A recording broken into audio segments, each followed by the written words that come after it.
Good morning, everyone, and thank you for joining us today for what is one of the most crucial tax updates in recent memory. After years of uncertainty surrounding the expiration of 2017 Tax Cuts and Jobs Act, Congress just recently passed the One Big Beautiful Bill Act, or in short, the OB3 Act.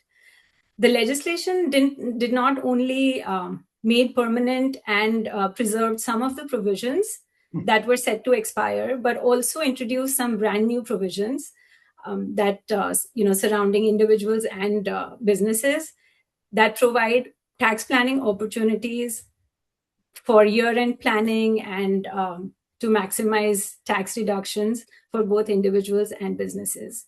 So over the next hour, we are going to discuss the general tax updates brought about by the OB3 Act for businesses and individuals, the changes to energy credits, and throughout the presentation, we are going to talk about some year-end planning considerations that can be kept in mind as the year draws to a close. So without further ado, let's jump in. So the first topic that I'm going to talk about is the accelerated depreciation for businesses. So accelerated depreciation with Section 179 is immediate expensing of fixed assets and certain improvements that are made to property used for trade and business. For 2025, these limits have been increased. So in 2024, the Section 179 expensing limit was $1,022,000. But for 2025, this has been more than doubled, increasing it up to $2.5 million. And for the maximum property purchased, in 2024, this threshold was $3,050,000. What this means is any cost or any property that is purchased beyond this threshold, the 179 expensing limit starts getting phased out. So for 2024, this limit was $3,050,000, and for 2025, this is $4 million. Now, the second area that I'm going to talk about is the bonus depreciation. This is the area that had a lot of change. So bonus depreciation started getting phased out, and the limit. So it started with 100%, but it started getting reduced every year by 20%. So in 2024, in 2025, it was set to 40%. But in 2025 now, with the OB3 Act, it is set to 100% again. So businesses can again claim 100% of depreciation for any property acquired and placed in service after January 19th of 2025. So if there is any property that has been acquired and placed in service between January 1 and January 19th, then the old limits apply. So only 40% of the cost can be claimed as bonus depreciation. So we need to really keep in mind these dates because they will affect the amount that you can take on your tax returns. The second area that I'm going to talk about is immediate expensing of qualified production property. This is brand new. Introduced by the OB3 Act. And so basically what this is any buildings. So basically non-residential real estate property that is used for qualified production activity. 100% of the cost of that property can be claimed as a deduction by businesses that are using the property for qualified production activity in trade or business. What is qualified production activity? It is manufacturing, production, or refining of a qualified product. So there has to be substantial transformation of the product for the building to qualify as qualified production property. Now, QPP, so this qualified production property, it excludes space that is used for offices, research, parking, and any other non-production area. So only the production area can qualify as that QPP and claimed as 100% deductible. Now, there are certain criteria to fulfill to claim this deduction.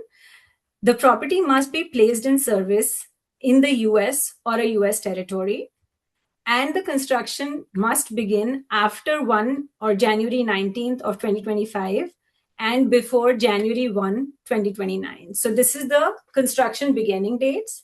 And then the property must be placed in service by January 1st of 2031. So that those are the criteria for qualifying this property for this deduction.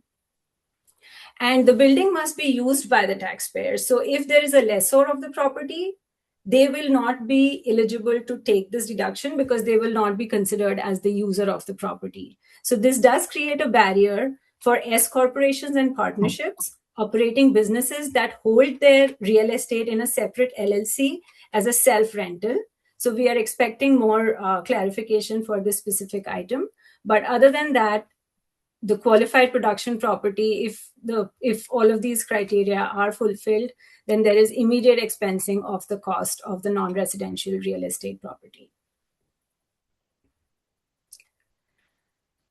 Now, this section 163J, it's the business interest expense limitation. And I just want to point this out that this is only applicable to large businesses. So what is a large business? A large business is a business that crosses the 3-year average annual gross receipts threshold of a particular amount that is adjusted for inflation every year. So for 2025, that threshold is $31 million.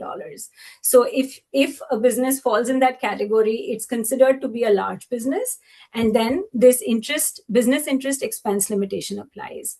So there is a change in the calculation or the formula for calculating this deduction for business interest expense. And this is effective for tax years beginning after 12/31/2024. Under the old rule, the deduction was based on 30% of EBIT. EBIT is earnings before interest and tax. So this was under the old rule, which was for tax years 2022 through 2024.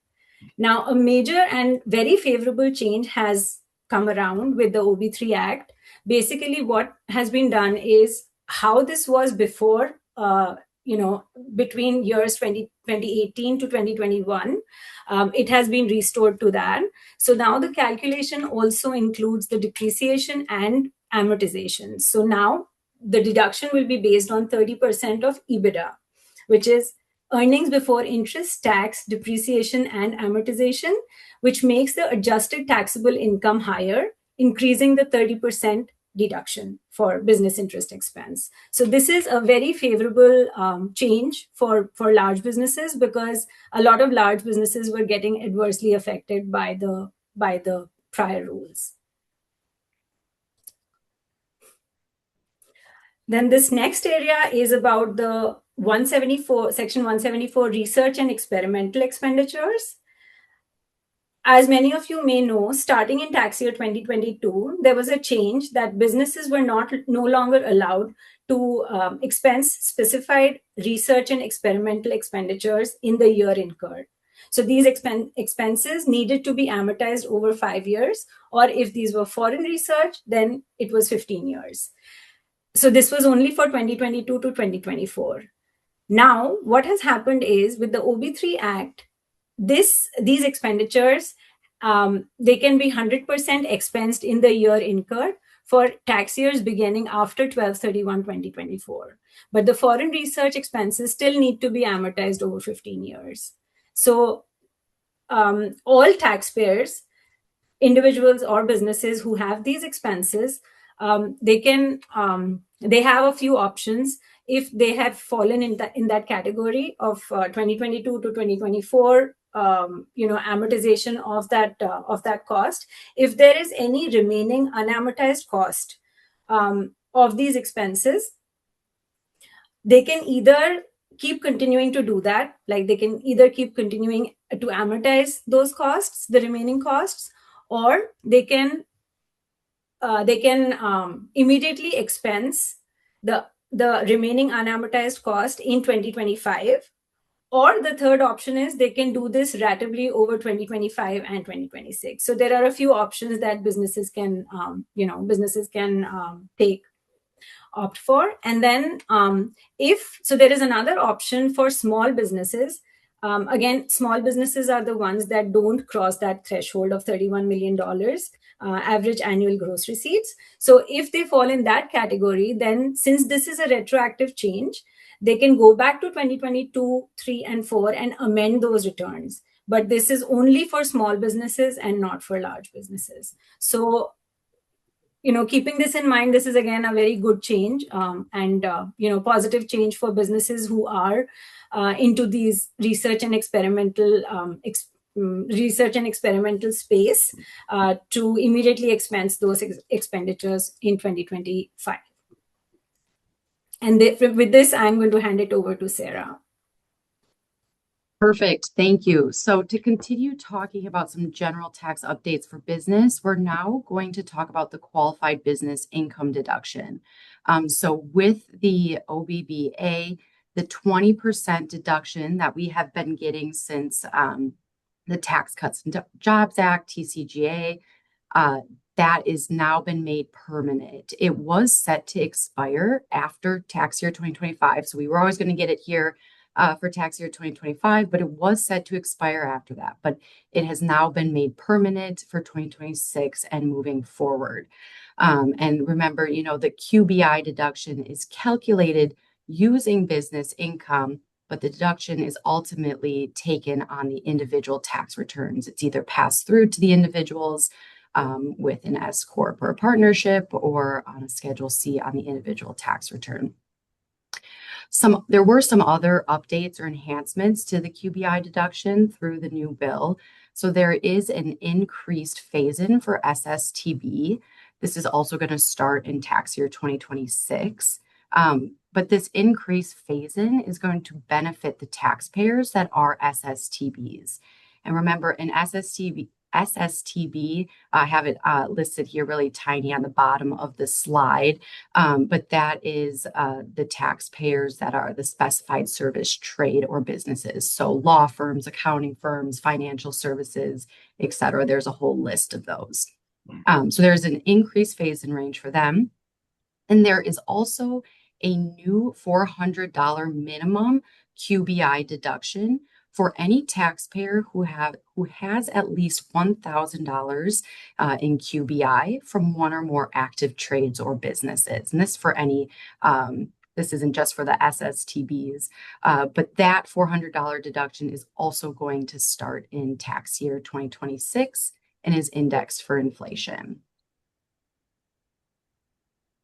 All right, next up, we have an update for C Corps and their charitable contributions. So this is also an update from the One Big Beautiful Bill Act, but effective for tax years beginning after 12/31/2025, there is now going to be a 1% floor for C Corp charitable contributions. So what does this mean? This means that C Corps can only deduct charitable contributions in excess of 1% of their taxable income, which is therefore creating that floor. Now, remember too, C Corps already have a 10% ceiling for charitable contributions that has always been in effect. It will stay in effect. So ultimately, what's happening now effectively is the charitable contributions for C Corps is being capped at 9% of taxable income. There are carry forwards allowed for the 10% ceiling. And if the C Corp hits that 10% ceiling, that is the only time they will be able to carry forward this new 1% floor. So that gets a little tricky there with the carry forwards. Some planning opportunities or items to note for C Corps regarding this 1% floor and even the 10% ceiling is if you work with a certain nonprofit or make contributions to certain nonprofits, often you could consider the C Corp could consider actually just instead of making those contributions, maybe sponsor an event for the nonprofit and then be able to deduct those expenses as an advertising or sponsorship expense. And also just, a planning thought or just a thought and a note in general for C Corps is really make sure that the amounts that you are classifying as charitable contributions are truly charitable contributions and they aren't actually sponsorship or advertising. Really make sure now that you are correctly classifying those because the advertising and the sponsorships don't have this floor or ceiling. Okay, so next up we have 1099 reporting requirements. So there's not too much going on here, just some general updates. 1099 payments or excuse me, 1099 reporting requirements for the 2025 payments is going to stay at the $600 threshold that we've seen for a very long time now. But finally, starting in 2026, so any payments made in 2026, that threshold for 1099, the 1099 miscellaneous, NECs, etc., is going to increase to 2,000. That is going to be indexed for inflation as well, which is nice. That $600 threshold that we've seen has been here since 1950s and has never indexed for inflation. So these new rules now will finally start to see that increase, which will help taxpayers and compliance. Also for the 1099K, the 20,200 transactions has been restored for 2025. So that went down shortly in 2024. But now for all these 2025 payments, that's going to go back up to the 20,000 or 200 transaction reporting requirements. Now I'm going to hand it off to John for some quick W-2 updates, or reminders, I should say. Thank you, Sarah.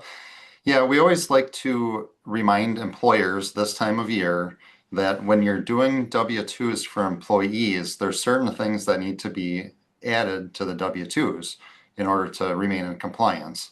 And one of the things that's common for a lot of businesses is if the business owns a vehicle and employees can use that vehicle for both business and maybe some personal use, the personal use of a company-owned auto, the value of that is a fringe benefit that is taxable to the employee, and that needs to get reported on the employee's W-2, and it's subject to both federal tax and Social Security, Medicare, FICA. Another really common one is for S corporations. The IRS specifies that if a greater than 2% shareholder of an S corporation has health insurance through the S corp, that the value of that health insurance benefit needs to be added to the shareholder's W-2. And in this case, that's only subject to the federal tax. It is not subject to Social Security or Medicare. There's little quirks to these different types of benefits, but we do see that the S corp health insurance gets missed a lot, and it really needs to be done correctly. The IRS says that if it's not done correctly, that the deduction could be disallowed. And some clients think, well, if we add it to the W-2, then we're not getting the tax deduction. You still get the tax deduction because when it gets added to the W-2, it increases the shareholder's income on their personal return. But then we also have a separate deduction on the same return that cancels it out.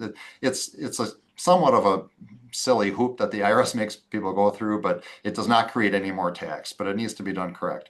And the one thing we always like to point out is there's this IRS publication 15-B, which there's a link here, but you can Google it as well. And it's only, I think it's 30 pages or so. It's really good. It goes through all different kinds of fringe benefits for employees. I would highly recommend that all businesses have that or keep that handy when preparing W-2s for year end. It answers a lot of questions that people have.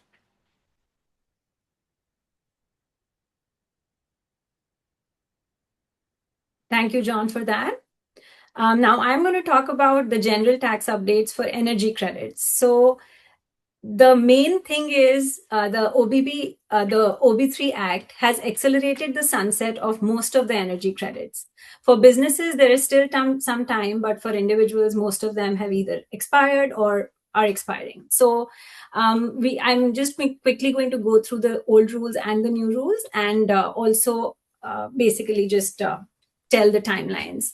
So for commercial clean vehicle credit, which was a credit to buy clean commercial vehicles, this was set to expire at the end of 2032 under the old rules, but under OB3 Act, it has been terminated after September 30th, 2025. For clean hydrogen production tax credit, which was for producing clean hydrogen, this was set to expire for construction beginning by January 1, 2033. But now the date has been accelerated, and now the construction must begin by January 1, 2028. Advanced manufacturing production credit for manufacturing eligible clean energy components. This had varied timelines, but now they have completely eliminated the wind component of that after December 31st, 2027. And there is a tighter definition for battery modules. And then there was a new energy efficient home credit for builders of energy efficient homes. This was going to expire after 2032, but now it is terminated for homes acquired after June 30th, 2026. So this was for businesses. And now for individuals, again, most of these credits have either expired or they are set to expire by the end of December. The new clean vehicle credit, that was a credit of $7,500 on new EVs. This has expired at the end of September 2025. Used clean vehicle credit, this was up to $4,000 for used EVs. This expired at the end of September 2025 also.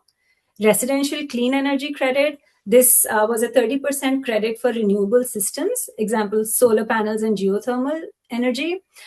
This expires at the end of December 2025. So you still have a little bit of time, 15, 20 days that we have. Energy efficient home improvement credits. This was a credit for efficient upgrades like heat pumps, windows, insulation, etc. This expires at the end of December also.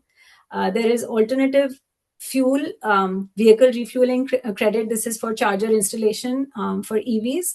And this expires at the end of June 2026. So, keep in mind these dates. And from this, I will hand it over to Sarah again for general tax updates for individuals. Perfect. Thank you. Yeah. So now we're going to jump into some of the individual items. So starting off, let's talk about the standard deduction. So two pieces here that we're going to talk about with the standard deduction. So first, the new tax bill did increase the 2025 standard deduction amounts. So I have the updated amounts on the slide here in the chart, but for example, it was originally going to be for the single filing status, it was going to be $15,000.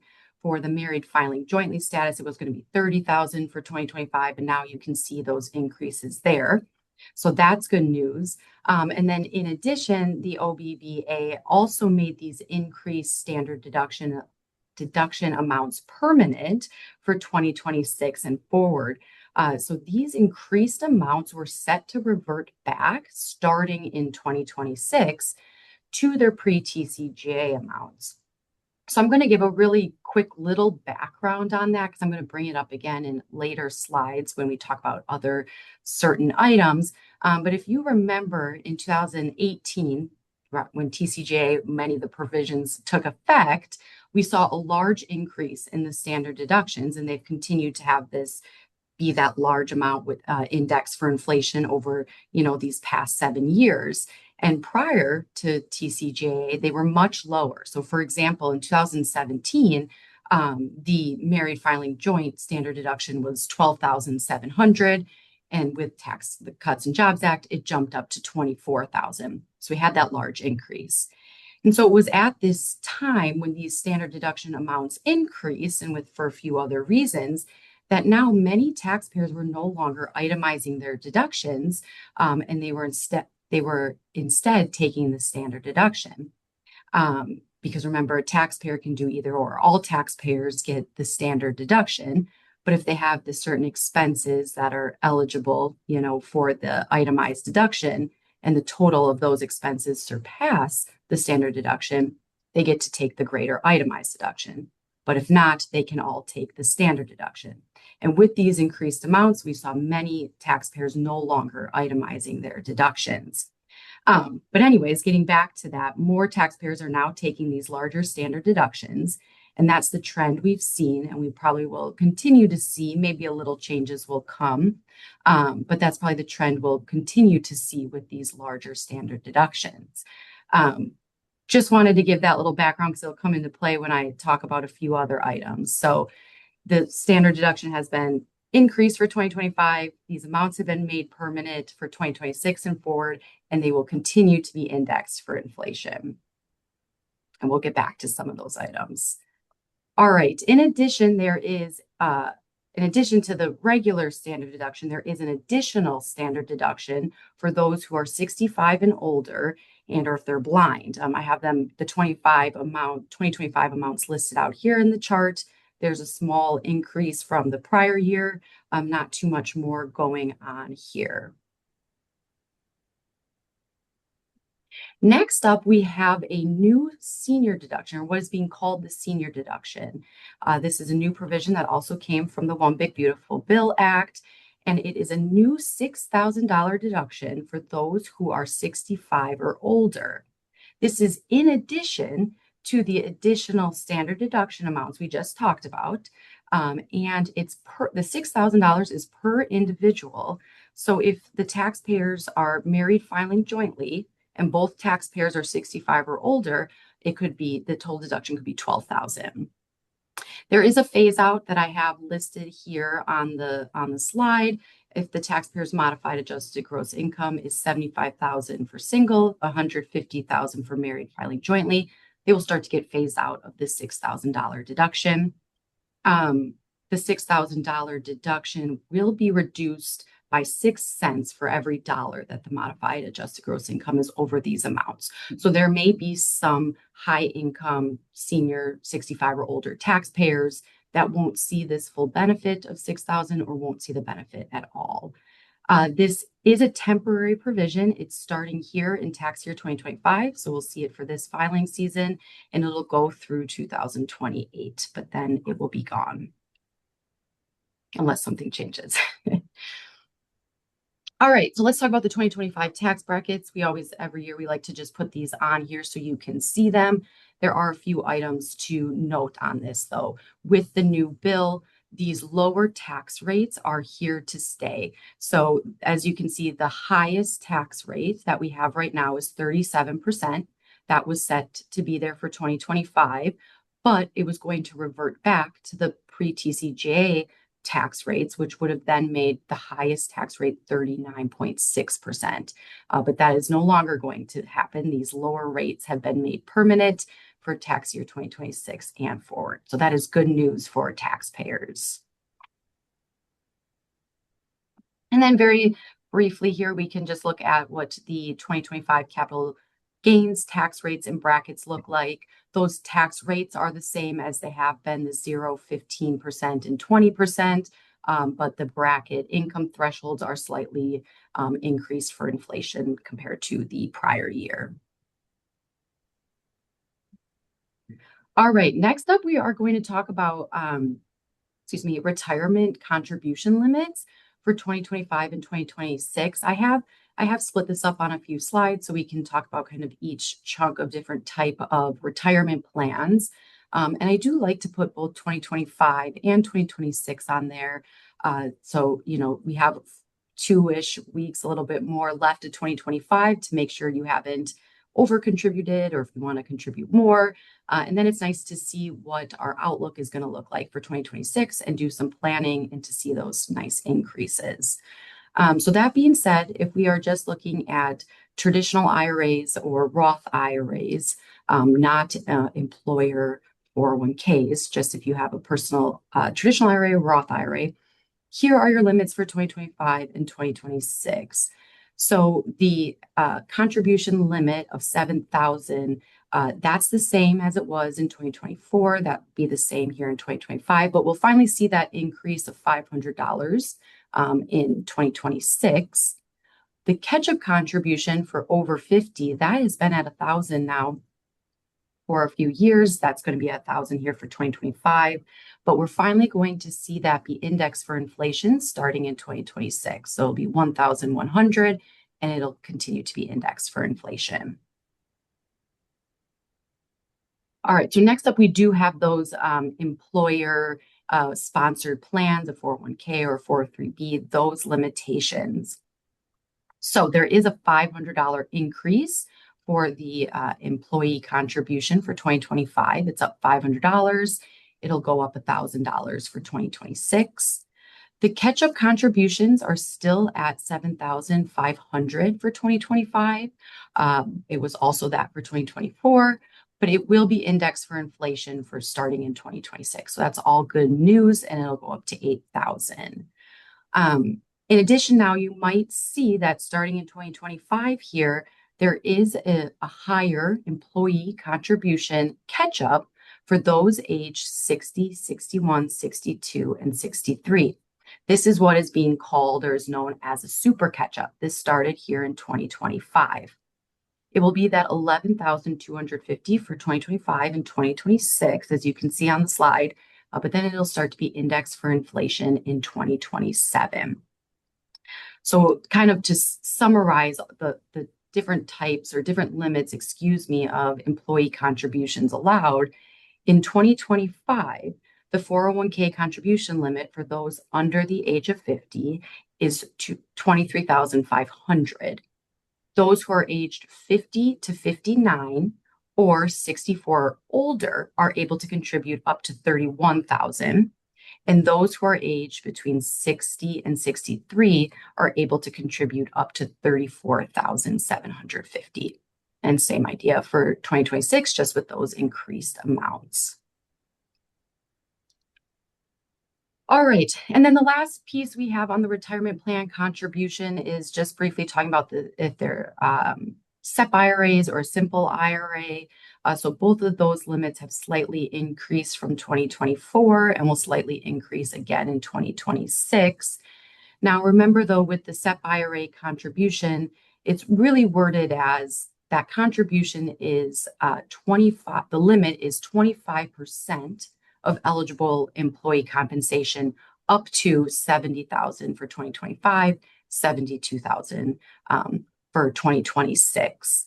And then for the simple IRA, I'd also have an asterisk because there are other various rules and other various catch-up limits based on the number of employees. So if you have 25 employees or less, there are going to be different catch-up amounts allowed, or if you have between 26 and 100 employees, same idea. So if you have any questions on that, reach out to your Wegner tax advisor and we can definitely help you with those different limits and rules. Last item I want to note regarding retirement plans, and we briefly mentioned this last year, this came from the Secure 2.0 Act, but if the taxpayer earns more than $150,000 in the preceding calendar year, all catch-up contributions, so if you're age 50 or over and you're making those catch-up contributions to a workplace plan, will need to be made to a Roth IRA account. So that is new. That will be starting in 2026. That $150,000 wage amount is indexed for inflation, or it might have a set, it's indexed for inflation, but must be rounded to the nearest 5,000 or something like that. But that will be new starting in 2026. All right, next up, switching gears a little bit, let's talk about another update for individuals here. And this came from the OBBA, which is the SALT cap. So SALT stands for state and local tax. This was a highly talked about topic. It was a big concentration point in the various versions of the bill. And before jumping in, I want to kind of first define what is the SALT cap. What do we mean by that? And this is kind of why I went into, standard deduction and itemized deduction information a few slides back. But that being said, if a taxpayer itemizes their deduction, one of those eligible deductions is the amount of any state and local taxes they paid throughout the year. So this would include the taxpayer's W-2 withholding, if the taxpayer made any Wisconsin estimated payments, the real estate taxes, and you could add those all up and take that, with some rules as a deduction as with your itemized deduction. Pre-Tax Cuts and Jobs Act, there was no limit on the amount of these SALT deductions you could take. But starting in 2018, that amount was capped at 10,000. And that 10,000 hasn't indexed for inflation. It has been 10,000 for the last 7 years. And think about, depending right on where you live, your real estate taxes alone could be over 10,000, depending on if you're in Milwaukee County or wherever, Dane County, wherever you might be. So kind of getting back to now, what has the OBBA done? It has increased that cap from 10,000 to 40,000, starting for this tax year 2025. So that is good news. Now, there is a phase out for taxpayers with the modified adjusted gross income over 500,000. They'll start to get phased out of the 40,000, but they still can't go below that $10,000 cap. The phase out is quick, so taxpayers are going to be fully phased out if their modified adjusted gross income is over 600,000. They'll get capped at that $10,000 still. The $40,000 cap and these phase out amounts are set to be increased by 1% annually. So it's not technically indexed for inflation, but there will be a 1% annual increase in those amounts. And then, like I mentioned, this is going to start here in tax year 2025 and go through tax year 2029. But now note that starting in tax year 2030, the way they wrote the bill, it's set to go back to the $10,000. So we now have a permanent SALT cap, and that's not currently set to be indexed for inflation, that $10,000 come 2030. I imagine when we are doing this year-end tax update in 2028 and 2029, we'll be talking about the various times this is brought up in different tax bills, because like I said, it's always highly talked about. So we might see differences come 2030, but for now, that is where we are at. All right, and now I will hand it over to John. Thank you, Sarah. It looks like there's a few questions that came in. I'll see if I can try to just answer them here as we go. The first one, my understanding is that the 1099 threshold changed to $2,000 for 2026 is federal only. Wisconsin has not adopted that new threshold at this time. Is that correct? I don't know if it's been said 100% whether they've adopted it or not for Wisconsin. I would be surprised if they don't. I think Wisconsin's currently assessing some of these changes, and just some of these changes may be automatic and some may need actually approval by the legislature. It would really surprise me if they don't change to the 2000 as well. It just would be so cumbersome for businesses. So I don't have a 100% correct answer, but I think if they haven't made that official yet, I'm hoping they will. Let's just put it that way. There's another question. Taxpayer has $400,000 total income with $80,000 coming from self-employment. Can the individual make a Roth contribution? I would say no, because the total income is too high of $400,000. There's income limits, but Sarah or Swati, I don't know if you know exactly. I think it's around 150,000 for individual and 230,000 possibly for married filing jointly income limits. So I think that income would be too high at $400,000 to make a Roth contribution. And the third one we have is if I contribute to a simple IRA via the employer, how much can I contribute into a Roth IRA on my own? I think those are two separate items. The simple IRA is considered a business plan. So if you're contributing through a simple IRA, that's fine. You can also do the max Roth as long as you qualify under the income limits. You're not limited with your Roth because of the fact that you're using your simple IRA. Hopefully those answer those. We're going to move on here in the interest of time. The no tax on overtime and no tax on tips I'm going to talk about. Those are completely new provisions in the one big beautiful bill here. And there's two different components to this. There's the employee side of this. The employee is the individual is going to get the deduction, but the employer will have some responsibility too on reporting this properly. I'll try to cover both of those here at the same time as much as I can. We'll start with overtime. In the no tax on overtime here on the slide is in quotation marks because it's really not no tax completely on overtime, and we'll see that the overtime is still subject to Social Security and Medicare, and it's not all of your overtime either. The new deduction for individuals is up to $12,500. for a single filer or 25,000 for married filing jointly. And that's not per person. If you're married, it's not 12,500 per person. It's just 25,000 for the return. You could have one of the spouses have all 25,000, and that would be acceptable. The key term here is what's underlined, qualified overtime compensation. And if you look at the bottom, what's the definition of that? The qualified overtime compensation for this purpose of this deduction is only the extra half in what everybody says time and a half, as required under the Fair Labor Standards Act. And there's a simple example at the bottom. Amy's normal hourly rate is $20. Amy works 41 hours in 1 week, so she gets paid $30 for that extra overtime hour. The qualified overtime compensation for purposes of this deduction is only $10. It's not the whole $30. And there are phase outs for income levels here. Higher income people cannot take this.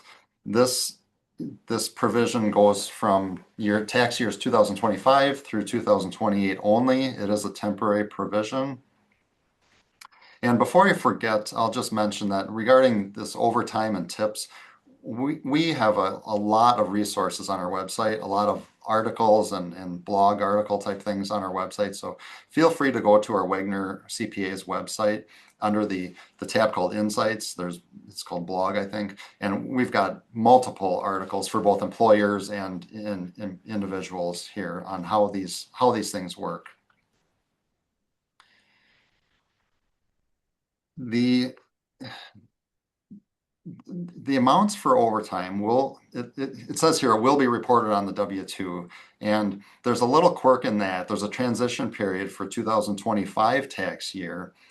The IRS came out and said that employers will not be penalized if they don't report this.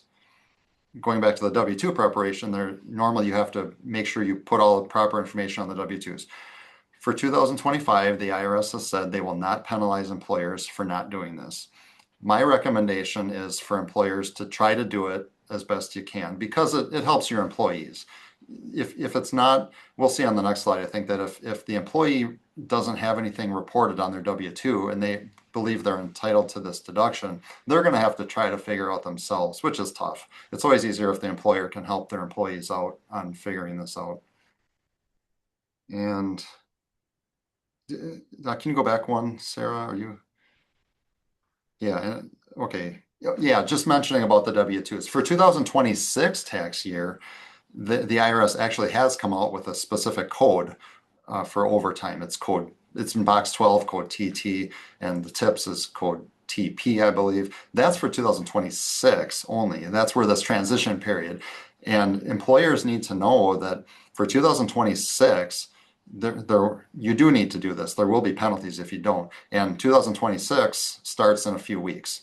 So you need to have your payroll system ready to go to make sure you're properly identifying this. And going back to the definition of qualified overtime compensation, as I said before, it only relates to the time and a half under the Fair Labor Standards Act. There could be other types of overtime. There could be overtime that states mandate. For example, some states might say, if you work more than 8 hours in a day, you get overtime for that. Well, that doesn't count for this purpose. Or if an employer chooses to pay double time or something above and beyond the time and a half, that doesn't count either. That's where this calculation can get a little tricky. I had a client ask me if I have an employee that works 4 8-hour days, Monday through Thursday, that's 32 hours, and then that employee works another 8 hours on Saturday, and we as a company pay them double time for working weekends, that's still only 40 hours. And there's no mandate under the Fair Labor Standards Act to pay overtime unless it's over 40 hours.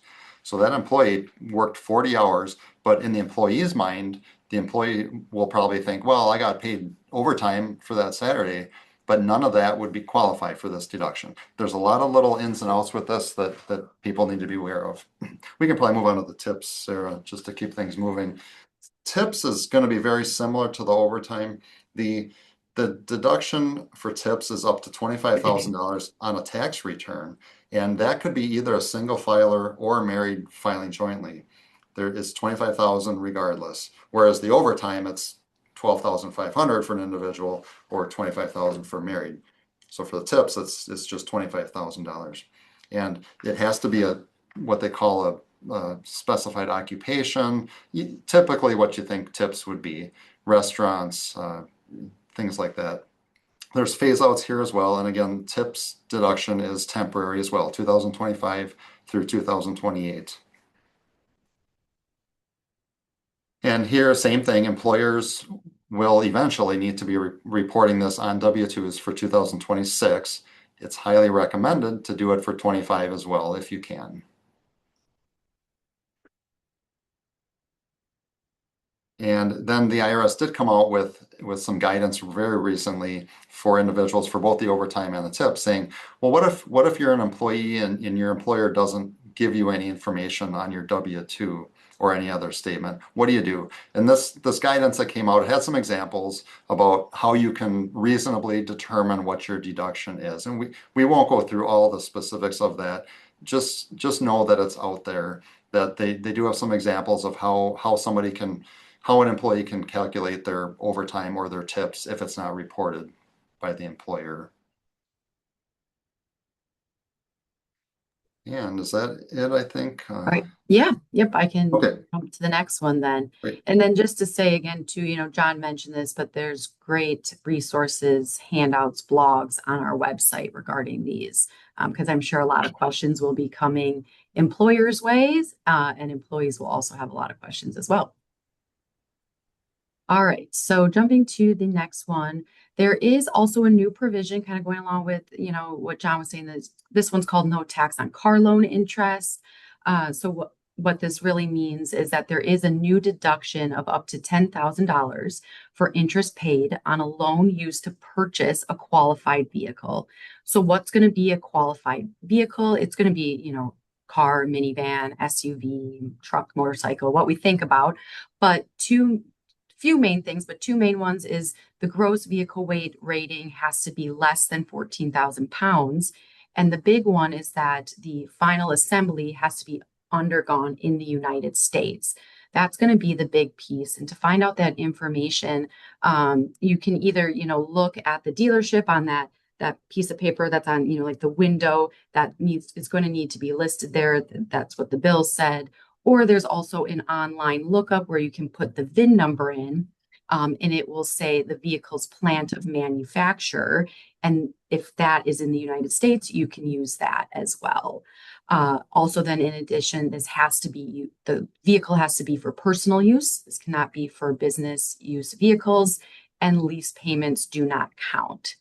The loan has to originate after 12/31/2024.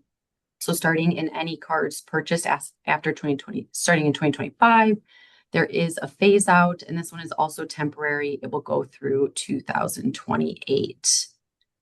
Last few items to mention on the no tax on car loan interest. The bill stated it will need to be reported on information returns, but it's retroactive, starts in 2025. So what do we do for 2025? It's all kind of similar to what we were just talking about.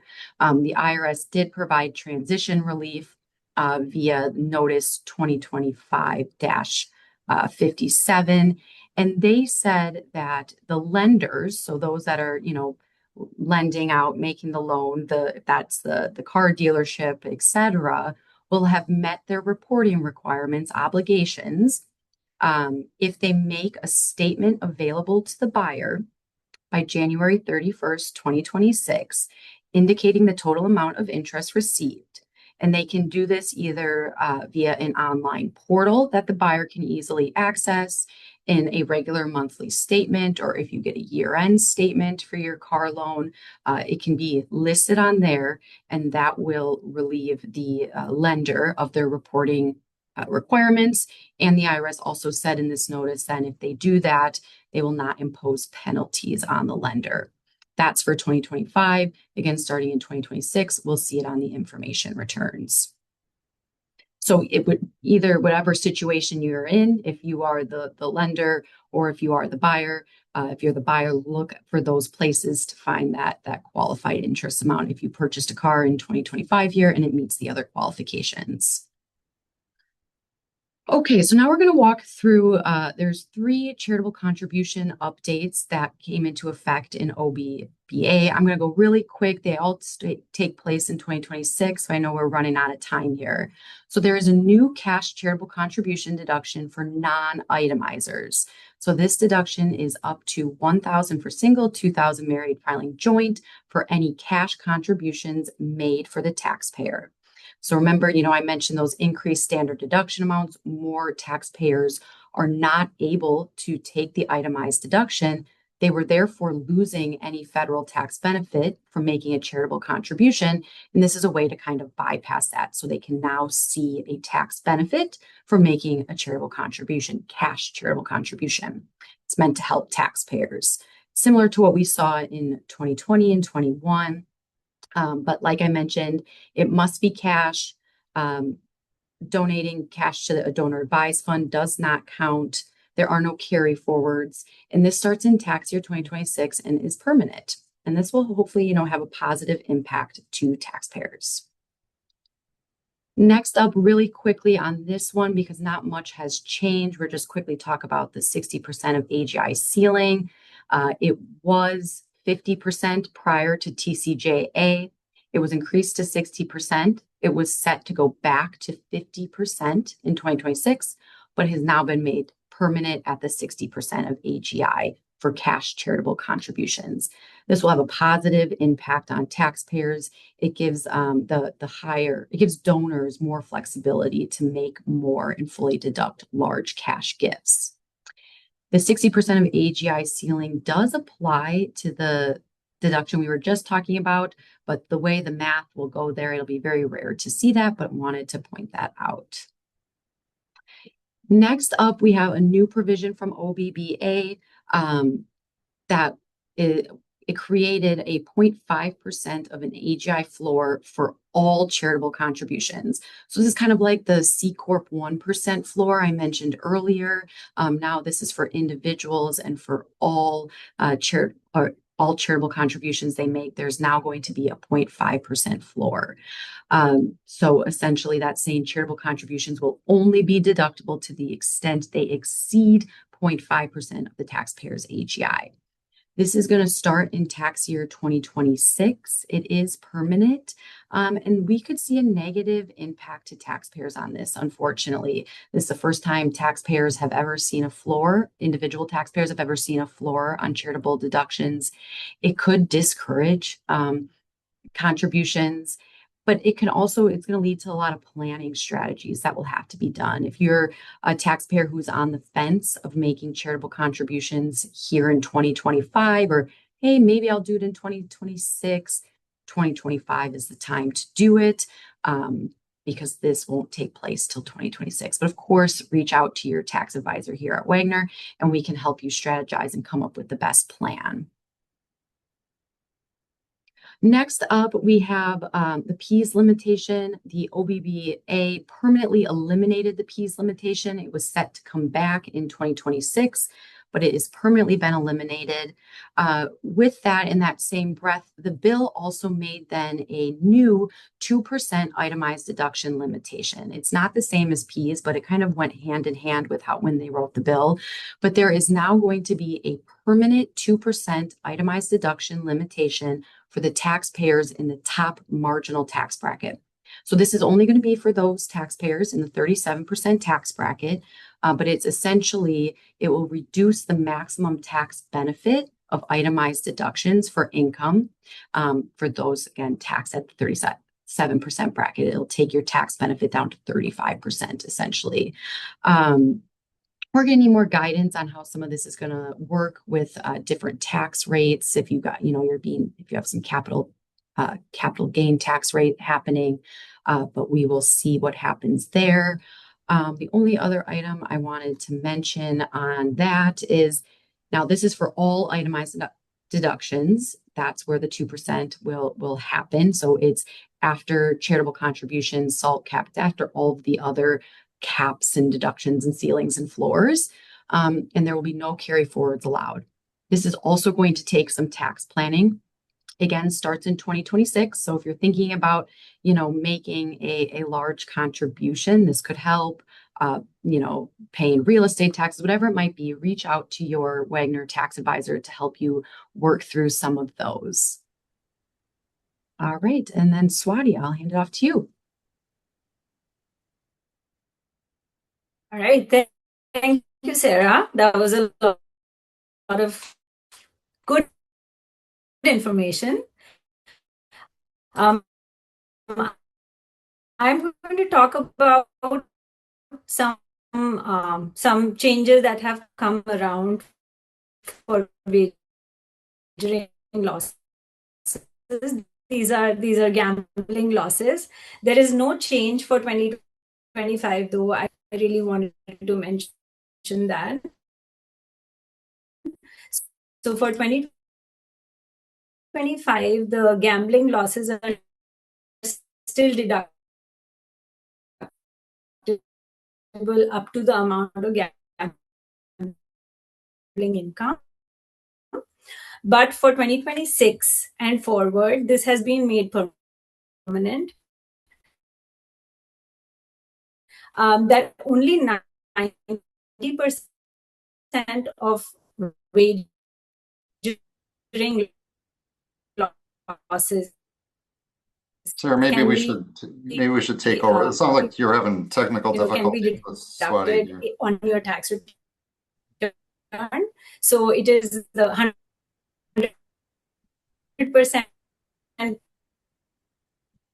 100% Yeah, Swati, you're going in and deduction out a has little been bit. removed. Yeah, why don't we keep moving here? Okay. Because I think we're almost out of time. Okay. Yep.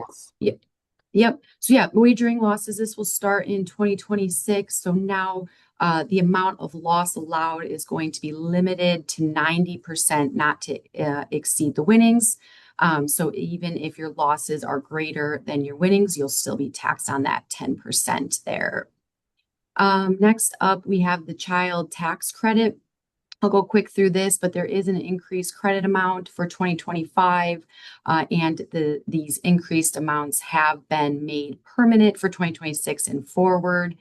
In addition, that $500 credit for other dependents has been made permanent but not indexed for inflation and is still non-refundable. The unified lifetime estate and gift tax exclusion, those were greatly increased with the TCJA in 2018 and have been indexing for inflation. Those amounts were set to revert backwards, but the increased amounts have been made permanent. I have the amount for 2025 and the amount for 2026 here, and they'll be continued to be indexed for inflation.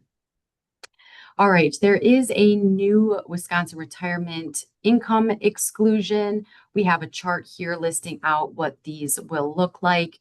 You will need to be a Wisconsin resident. Income from qualified, this will include the income from qualified retirement accounts, IRAs, 401ks, et cetera. That's going to be the income that's eligible. And next up, we also were going to, Swati was going to talk about some more Wisconsin tax updates. There was an expansion of the second tax bracket for Wisconsin. So I've got that all listed out here. But income within the second bracket, the 4.4%, has been expanded. All right. And then John, to round us up with 1 minute. All right, real quick update on what's called digital assets. Think cryptocurrency, things like Bitcoin. The new thing for 2025 is that there will be some 1099 forms issued by brokers like Coinbase and those types of things. So people will see some 1099 forms if people are selling things like Bitcoin or doing certain transactions on those. There will be 1099s coming out. The 1099s for 2025 are not required to have cost basis information on them. For 2026, there will be required cost basis information on them to the extent the amount is known. So I think that's really the main update there. And we talked about the IRA. The main thing with digital assets is well, two things. One is there's a question on tax returns now that has to be answered affirmatively. Have you done any transactions with digital assets or not? Because the IRS is looking for this kind of stuff. And the second thing is that the IRS came out a number of years ago and said that these cryptocurrency type things like Bitcoin, in the IRS's view, that's considered property. It's not considered currency. And what that means, it's treated as a capital asset for purposes of selling it. It'd be like selling a stock, basically. It's not treated like cash. And the last item here that I have on the slide is just beware of donating digital assets because of the fact that it's considered property. If people donate some property that's valued at $5,000 or more, the IRS says that there needs to be a written appraisal for that. And the IRS has said they will not accept, even though Bitcoin is, every day you can look it up and see what the value is, the IRS apparently will not accept that. I think there may be some developments in that coming down the pike. But if you're thinking about donating a lot of Bitcoin or something, just be careful, would be the thought. Anything else, Sarah? Oh yeah, just one mention about the Trump accounts. You've probably heard about these on the news. It's a new IRA type account for individuals under the age of 18, and there's a annual contribution limit, and the employers can actually contribute to this up to certain amounts if you want. These really aren't going to get going too much till 2026, even though that government contribution of $1,000 will be made for the tax year 2025 and 2028. I believe they said you can start setting these up in July of 26. And interestingly enough, one of the ways to make this election to set up these accounts is filing an IRS form, and the form number is 4547, and that is apparently because Donald Trump was the 45th president and he's the 47th president. That's the interesting trivia for the day, is form 4547 for these things. So I think that's all I have. Hopefully we answered all the questions, and I think we're just about at time, or a few minutes over time. I'm sorry we had to rush there at the end, but we appreciate everybody who came today. Thank you so much, John, Swati, and Sarah. We really appreciate you sharing your expertise today. That was a lot of great content. Just a reminder, I'll be sending out the slide deck and the recording after this event, so you have that on hand. You can reference that back. It will also have contact information for our presenters, so if you have more questions, feel free to reach out. We'd love to help you. Everybody mentioned our website a couple of times during the presentation. We do have so many great resources on the Insight section of our website. We're also going to have a tax hub coming very soon that will have all of these tax resources consolidated in one convenient location. So keep an eye out for that. We're happy to share resources for you and help you through this tax season. Thanks again for your time. Have a great day.